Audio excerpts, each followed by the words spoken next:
Hello friends, welcome back. आज हम आपको movie Tale of the Tales की फाइनल स्टोरी दिखाने जा रहे हैं, जो एक बादशाह के बारे में, जिसकी अजीब फितरत और पागलपन की वजह से उसकी बेटी एक जंगली इंसान से ब्याह दी जाती है। और महल से जंगल तक शहजादी कैसे पहुंची, ये दास्तान जानने के लिए चलिए साथ में मूवी देखते हैं। तो कहानी के शुरू में एक बेअंगम टिग्गू आदमी को दिखाया जाता है, जो एक बादशाह होता है। उसकी मलका का इंतकाल बहुत पहले हो चुका होता है, जिससे उसकी एक बेटी होती है जिसका नाम वायलेट होता है। बादशाह को अपनी बेटी के साथ कोई दिलचस्पी नहीं होती। एक दिन बादशाह को उसके हाथ पर एक कीड़ा नजर आता है, जो कि उसके हाथ से खून चूस रहा होता है। और वो संगी बादशाह बजाय इस कीड़े को मारने के उसे एक डब्बे में बंद करके पालने लगता है और उसे डेली फ्रेश खून पिलाता रहता है। जैसे जैसे वक्त गुजरता है, ये कीड़ा बहुत बड़ा हो जाता है। दूसरी तरफ शहजादी वायलेट, जो अब जवान हो चुकी है, एक शहजादे के ख्यालों में गुम रहती है।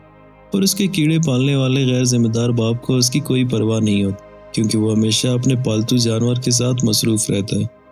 बदकिस्मती से एक दिन उसका पालतू कीड़ा बीमार होकर मर जाता है, जिससे बादशाह बहुत दुखी होता है और उस कीड़े की काल को उतारकर अपनी बेटी का स्वयंवर करवाने का फैसला करती है, जिसके लिए वो अपने पालतू कीड़े की काल को महल में सजाकर ऐलान करवाता है कि जो कोई भी इस काल को पहचान लेगा कि ये किस जानवर की है, तो वो उस आदमी से अपनी बेटी की शादी करवाएगा।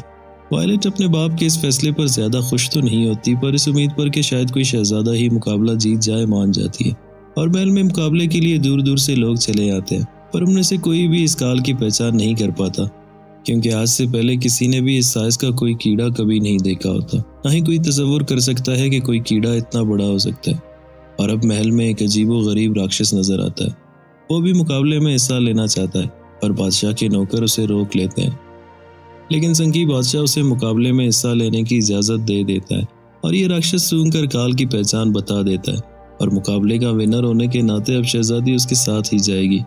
ये सोचकर शहजादी महल के छत पर चली जाती है, ताकि वहां से कूदकर अपनी जान दे सके। पर उसका संगी बाप वहां आकर उसे कूदने से रोक लेता है। और अब दिखाया जाता है कि राक्षस ओगरे वायलेट को पहाड़ों पर बहुत दूर ले जाता है, जहाँ वो कई दिनों तक रोती रहती है। और एक दिन जब ओगरे शिकार के लिए निकलता है, तो वायलेट को करीबी पहाड़ पर एक और औरत नजर आती है, जिससे वो मदद मांगती है और उसे सारा किस्सा बयान करती है। उस औरत को भी इस पर तरस आता है, और अगले दिन वो वायलेट की मदद के लिए आने का वादा करती है। और वो अपने खानदान के साथ वायलेट को बचाने के लिए वहां आ जाती है। और जब वो वायलेट को लेकर काई पार करने वाले होते हैं, तभी वहां ओगरे पहुंच जाता है। और इससे पहले कि वो इन लोगों तक पहुंच जाता, किसी तरह वायलेट रस्सी काटकर ओगरे को काई में गिरा देती है। लेकिन कुछ ही दिन बाद ओगरे उन्हें ढूंढ लेता है और एक एक करके इस खानदान के तमाम लोगों को मार देता है, जिसने वायलेट की मदद की होती है। और वायलेट को लेकर दोबारा से अपने गार में आ जाता है। और जब वो वायलेट के पास जाता है, तो वायलेट उस पर खंजर से वार करके उसका गला काट देती है। और फाइनल सीन में दिखाया जाता है कि वायलेट ओगरे के कटे हुए सर के साथ महल में वापस आती है, और उसे महल में फेंक कर अपने पागल बाप को कहती है कि यह है वो शोहर जिसे तुमने चुना, और रोना शुरू कर देती है।